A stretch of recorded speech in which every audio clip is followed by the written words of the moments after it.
The Emperor's Egg by Martin Jenkins, illustrated by Jane Chapman. There are 17 kinds of penguin, but the emperor is the only one that breeds in Antarctica in midwinter. The adults arrive at their breeding areas, often more than 100 miles from the open sea in late autumn.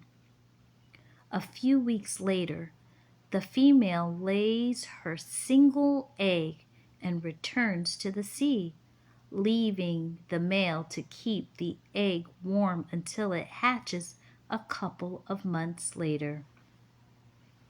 At first, the male and female take turns caring for the chick, but soon it is big enough to be left while both parents go fishing for its food in the sea.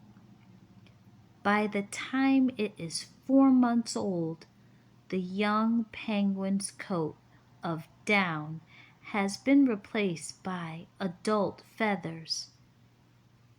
It now also sets off for the sea, where it has to start taking care of itself.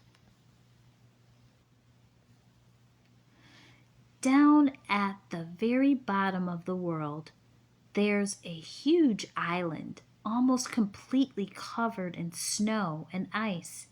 It's called Antarctica, and it's the coldest, windiest place on Earth. The weather's bad enough there in summer, but in winter it's really terrible.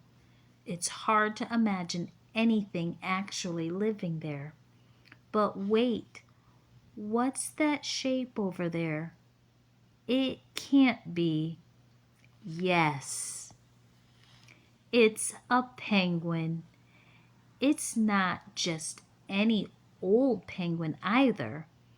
It's a male emperor penguin, the biggest penguin in the world. And he's doing a very important job. He's taking care of his egg. Male emperor penguins are about 4 feet tall. The females are a little smaller. He didn't lay it himself, of course. His mate did that a few weeks ago. But very soon afterward, she turned around and waddled off to the sea. That's where female emperor penguins spend most of the winter, swimming about, getting as fat as they can, eating as much as they can, and generally having a very nice time as far as you can tell. Emperor penguins eat mainly fish, squid, and tiny shrimp-like animals called krill, which leaves the father penguin stuck on the ice with his egg. Now, the most important thing about egg sitting is to stop your egg from getting cold. Inside the egg, a penguin chick is going to grow. If the egg gets cold, the chick will die. That means it has to be kept off the ice and out of the wind. And what better way to do that than to rest it on your feet and tuck it right up under your tummy, which is just what the father penguin does. And that's how he'll stay for 2 whole months until his egg is ready to hatch. Can you imagine it? Standing around in the freezing cold with an egg on your feet for 2 whole months? Female emperor penguins lay one egg in May or June, which is the beginning of winter in Antarctica. What's more, there's nothing for the father penguin to eat on land, and because he's egg sitting, he can't go off to sea to feed. So that means 2 whole months with an egg on your feet and no dinner or breakfast or lunch or snacks. I don't know about you, but I'd be very, very miserable. Luckily, the penguins don't seem to mind too much. They have thick feathers and lots of fat under their skin to help them keep warm.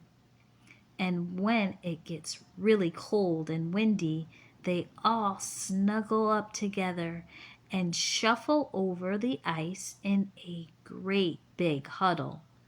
Most of the time, the huddle trundles along very, very slowly.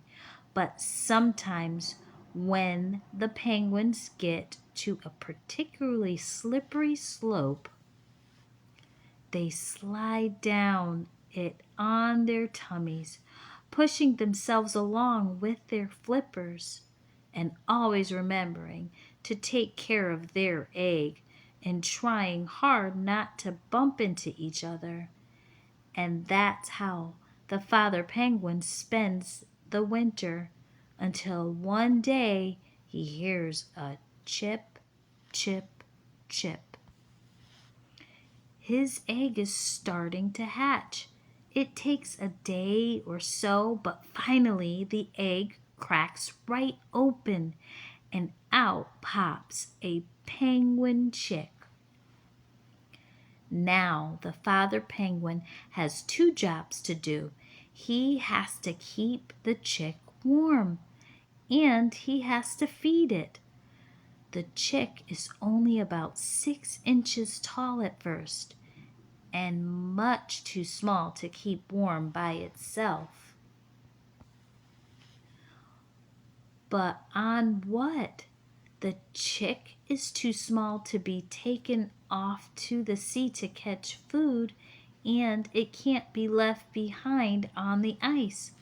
Well, deep down in the father's penguin's throat, there's a pouch where he makes something a little like milk, and that's what he feeds his hungry chick.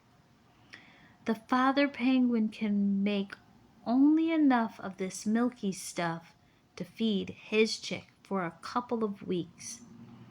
But just as he's about to run out, a dot appears on the horizon, and it gets closer and closer, and yes, it's Mom. She starts triumphing, hello, and the father penguin starts triumphing, hello, and the chick whistles. The racket goes on for hours, and it really does sound as if they're extremely pleased to see each other. Each adult penguin has its own special call, like a fingerprint. Chicks have their own special whistle, too. As soon as things have calmed down, the mother penguin is sick right into her chick's mouth. Yuck! You may think Yum thinks the chick and gobbles it all down. It's the mother's turn to take care of the chick now, while the father sets off to the sea for a well-earned meal of his own. About time, too.